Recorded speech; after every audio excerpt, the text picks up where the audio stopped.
Seu coração acelerou ao ver Sofia, sua namorada, pálida como um fantasma, parada no corredor com uma mala na mão. Eles me expulsaram de casa, sussurrou Sofia, caindo nos braços de Ana, e nesse instante, Ana soube que o segredo delas havia sido descoberto, desencadeando uma cadeia de eventos que abalaria suas vidas para sempre. Era uma manhã chuvosa em Lisboa, o tipo de dia em que a cidade parecia se afogar em suas próprias lágrimas. Ana, uma jovem de 25 anos com cabelos castanhos ondulados e olhos verdes que pareciam capturar a essência do Oceano Atlântico, trabalhava como designer gráfica em uma agência no Chiado. Sua vida era um equilíbrio precário entre a paixão pela arte e o amor escondido por Sofia, uma professora de literatura de 28 anos, com cabelos pretos longos e uma pele morena que evocava as raízes mediterrâneas de Portugal. Elas se conheceram há 2 anos em um festival de poesia no Bairro Alto, onde as palavras de Sofia sobre amor proibido tocaram o coração de Ana como uma flecha certeira. Mas agora, com Sofia tremenda em seus braços, Ana sentia o peso da realidade cair sobre elas. A família de Sofia, conservadora e profundamente católica, morava em uma vila nos arredores de Sintra. Seu pai, um homem rígido que gerenciava uma pequena vinícola, sempre enfatizava os valores tradicionais: casamento, filhos, uma vida conforme os preceitos da igreja. Sofia havia mantido relacionamento em segredo, temendo a rejeição, mas na noite anterior uma mensagem no celular traíra tudo.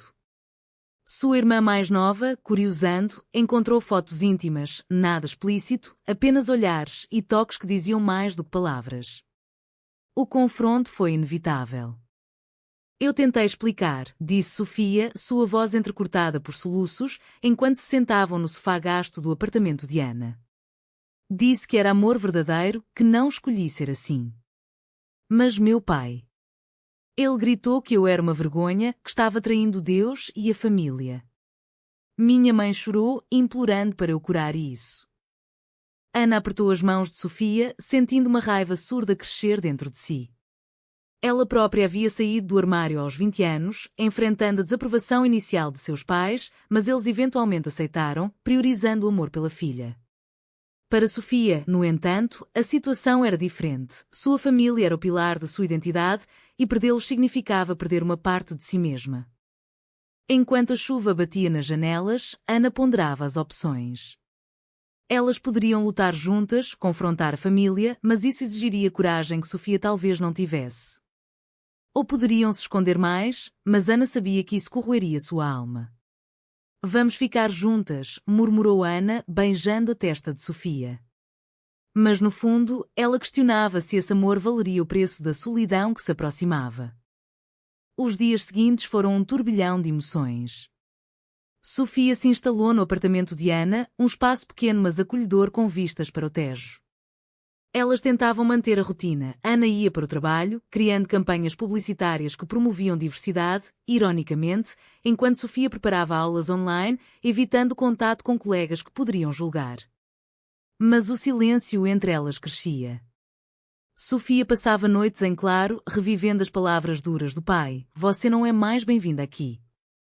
Ela se sentia dividida, como se seu coração estivesse partido entre o amor por Ana e o dever filial. Uma tarde, enquanto caminhavam pelo Parque Eduardo VII, Sofia confessou: "Eu pensei em negar tudo, dizer que era uma fase." Ana parou, o vento frio cortando sua pele. "E você faria isso? Me abandonaria para agradá-los?" A pergunta pairou no ar, carregada de dor. Sofia baixou os olhos, as lágrimas misturando-se à garoa. "Não sei, Ana. Eu os amo tanto quanto amo você." Nesse momento, Ana sentiu o primeiro fissura em sua confiança. Como poderiam construir um futuro se Sofia ainda hesitava? A pressão social começou a se manifestar de formas sutis. No trabalho de Ana, uma colega comentou casualmente sobre essas modas modernas, referindo-se a casais do mesmo sexo. Ana engoliu em seco, fingindo indiferença, mas dentro de si, o conflito fervia. Ela se lembrava de sua própria jornada, a terapia para lidar com a autoaceitação, as noites de choro sozinha antes de contar aos amigos. Agora, vendo Sofia sofrer, Ana questionava se impor sua visão de liberdade era egoísta. Talvez Sofia precisasse de tempo, mas o tempo era um luxo que o amor delas talvez não pudesse pagar. À noite, deitadas na cama, Sofia traçou linhas no braço de Ana. E se eu tentar reconciliação? Falar com eles novamente? Ana assentiu, mas seu estômago se revirou. Ela sabia que isso poderia significar concessões, talvez até uma mentira temporária. Faça o que achar certo, respondeu, mas as palavras soaram vazias. No escuro, Ana se perguntava se o amor delas sobreviveria a essa prova. A tensão escalou quando Sofia recebeu uma ligação da mãe. Venha para casa, filha. Seu pai está arrependido, mas você precisa prometer que vai mudar. Sofia desligou, o rosto contorcido em agonia. Ela olhou para Ana, os olhos implorando por orientação. O que eu faço? Ana sentiu um aperto no peito. Aconselhá-la a recusar significaria isolá-la da família, incentivá-la a ir poderia ser o fim delas. Siga seu coração, disse Ana, mas no fundo, temia que o coração de Sofia escolhesse o caminho mais seguro. Dias depois, Sofia decidiu ir a só uma conversa, justificou. Ana acompanhou até a estação de trem, o beijo de despedida carregado de incerteza. Enquanto via o trem partir rumo a Sintra, Ana sentiu o mundo desabar. E se Sofia cedesse? E se a pressão familiar a fizesse negar tudo? A dúvida plantou sementes de desconfiança e Ana se viu sozinha, questionando cada momento compartilhado. Ao chegar em Sintra, Sofia foi recebida por uma casa que outrora era seu refúgio, agora um campo minado de emoções. Sua mãe a abraçou com lágrimas nos olhos, mas o pai permaneceu distante, sentado na sala com um copo de vinho tinto da vinícola familiar. Sente-se, Sofia, disse ele, a voz grave e quando como um julgamento. Ela obedeceu, o coração batendo forte, sabendo que essa conversa definiria não só seu futuro com a família, mas também com Ana. A discussão começou calma, mas logo escalou. O pai argumentou sobre tradição, nossa família sempre seguiu os caminhos certos. Casamento com um homem bom, netos para continuar o legado. Sofia rebateu, voz trêmula, pai, o amor não segue regras. Ana me faz feliz. Mas as palavras caíram em ouvidos surdos. A mãe interveio, suplicante, pense na sociedade, filha. Em Portugal, ainda há olhares tortos, comentários. Quer viver assim? Sofia sentiu o peso da verdade nessas palavras. Em uma nação onde o casamento igualitário era lei desde 2010, mas o conservadorismo rural persistia, ser lésbica significava batalhas diárias. Enquanto ouvia, Sofia revivia memórias, festas de família cheias de risos, domingos na igreja onde encontrava paz. Perder isso era como perder sua essência portuguesa, enraizada em fados melancólicos e saudades eternas. Mas pensar em Ana, sua risada contagiante, os passeios pela Alfama, a fazia questionar se valia a pena sacrificar o amor por aceitação. Eu não posso mudar quem sou, declarou finalmente. O pai se levantou, furioso. Então escolha, nós ou essa. Aberração. As palavras cortaram como facas, e Sofia saiu correndo, as lágrimas borrando a visão das colinas verdes de Sintra.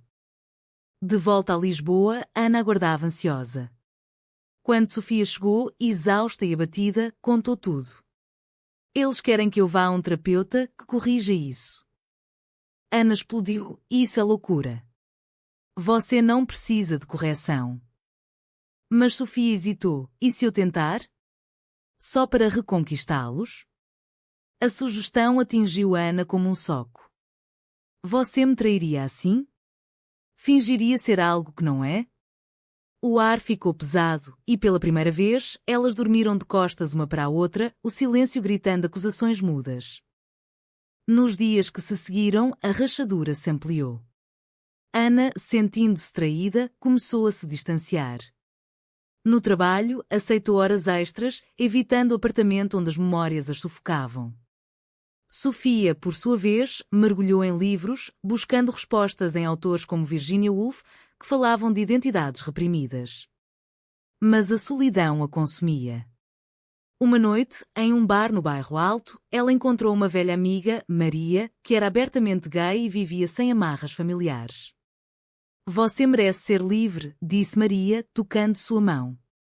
Sofia recuou, mas o gesto plantou dúvidas. E se Ana não entendesse sua luta? A tensão culminou em uma briga explosiva. Ana, ao voltar para casa, encontrou Sofia chorando ao telefone com a mãe. Você ainda fala com eles? Depois de tudo, gritou Ana. Sofia rebateu, eles são minha família. Você não entende porque a sua aceitou você. As palavras voaram como dardos, acusações de egoísmo, de covardia. Ana, ferida, saiu batendo a porta, vagando pelas ruas empedradas de Lisboa, o som dos elétricos e quando sua confusão interna. Ela amava Sofia, mas o preço desse amor, ver sua parceira dividida, era alto demais? Enquanto isso, Sofia se debatia com sua consciência. Ir à terapia significaria trair a si mesma? Ou era um sacrifício necessário para manter laços familiares? Ela se lembrava de histórias de amigos que haviam perdido tudo por causa da orientação sexual, vivendo em isolamento. Mas Ana era sua âncora, a pessoa que a fazia sentir completa. Decidir entre os dois era como escolher entre respirar e viver. Ana, em um café à beira do Tejo, refletia sobre suas próprias inseguranças. Sua aceitação familiar havia sido dura, mas conquistada. Impor isso a Sofia era justo? Talvez ela precisasse de paciência, mas a dúvida a corroía. E se Sofia escolhesse a família? O pensamento a aterrorizava e ela voltou para casa determinada a lutar. Ao entrar, encontrou Sofia embalando coisas. O que você está fazendo? Perguntou, o pânico subindo. Sofia parou, eu não sei mais. Talvez precisemos de espaço. As palavras pairaram e Ana sentiu o chão sumir. Elas se abraçaram, chorando, mas o dano estava feito.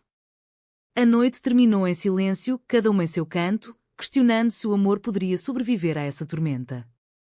Os meses seguintes foram um teste de resistência. Ana e Sofia decidiram dar um tempo, com Sofia alugando um quarto em uma pensão no centro de Lisboa. A separação era agonizante, mensagens esporádicas, encontros casuais que terminavam em lágrimas. Ana mergulhou no trabalho, criando uma campanha sobre direitos LGBT para uma ONG, canalizando sua dor em ativismo.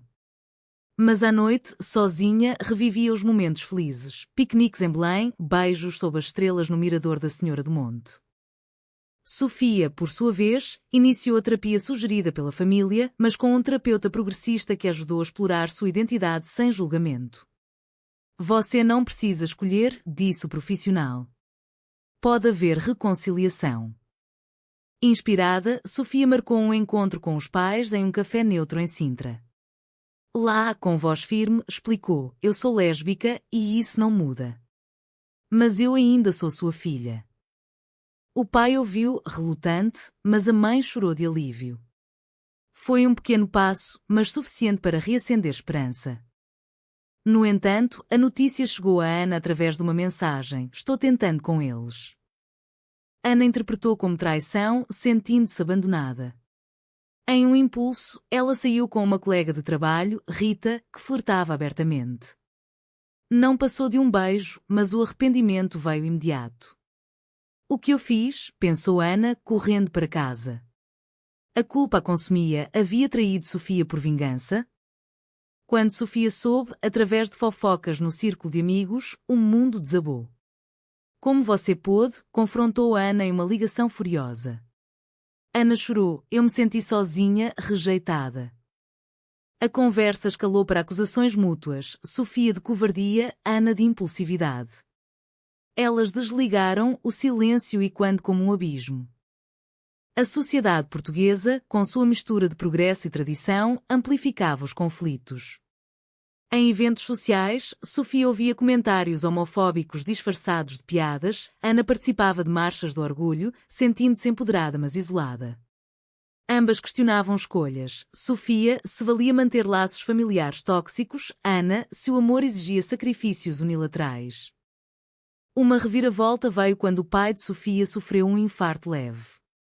No hospital, ele pediu para vê-la. Eu errei, filha. O medo me cegou. As palavras foram um bálsamo, mas também um dilema. Reconciliar significava perdoar, mas e Ana? Sofia visitou Ana, contando tudo.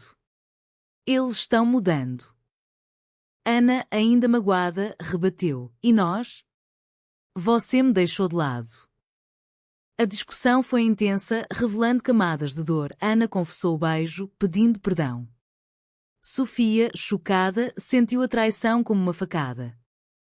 Elas passaram horas falando, dissecando erros. Eu me perdi no meio disso, admitiu Sofia. Eu me senti pressionada, disse Ana. O diálogo abriu feridas, mas também curou. Decidiram tentar novamente, mas com regras, comunicação aberta, terapia conjunta. Mas o caminho era íngreme, com desconfianças persistentes. A reconciliação foi frágil, como um castelo de cartas em uma brisa lisboeta. Elas voltaram a morar juntas, mas as sombras do passado pairavam. Ana vigiava as chamadas de Sofia, temendo mais contatos familiares. Sofia questionava a lealdade de Ana após o beijo impulsivo. Pequenas discussões explodiam, sobre jantares com amigos, sobre planos futuros. Queremos filhos? Casamento? Perguntava Ana. Sofia hesitava, com minha família ainda se ajustando? A pressão externa intensificou. No trabalho de Sofia, uma aluna conservadora espalhou rumores sobre sua orientação, levando a uma reunião com a direção. Isso afeta sua imagem, disse o diretor. Sofia defendeu-se, minha vida pessoal não interfere no ensino. Mas o incidente a abalou, reforçando medos sociais. Ana, apoiando, organizou um jantar com amigos solidários, mas Sofia se sentiu exposta como um animal em exibição. Um clímax veio durante o carnaval em Lisboa. Em meio às máscaras e festas, elas discutiram feio. Ana queria dançar livremente, Sofia, cautelosa. Você sempre se esconde, acusou Ana. Sofia rebateu, e você sempre força. Separadas na multidão, Sofia encontrou Maria novamente, que ofereceu consolo. Um abraço inocente foi mal interpretado por uma amiga de Ana, que contou. A desconfiança explodiu. Ana confrontou, você me traiu? Sofia negou, mas o dano estava feito. Talvez não estejamos prontas, disse Sofia, partindo para Sintra.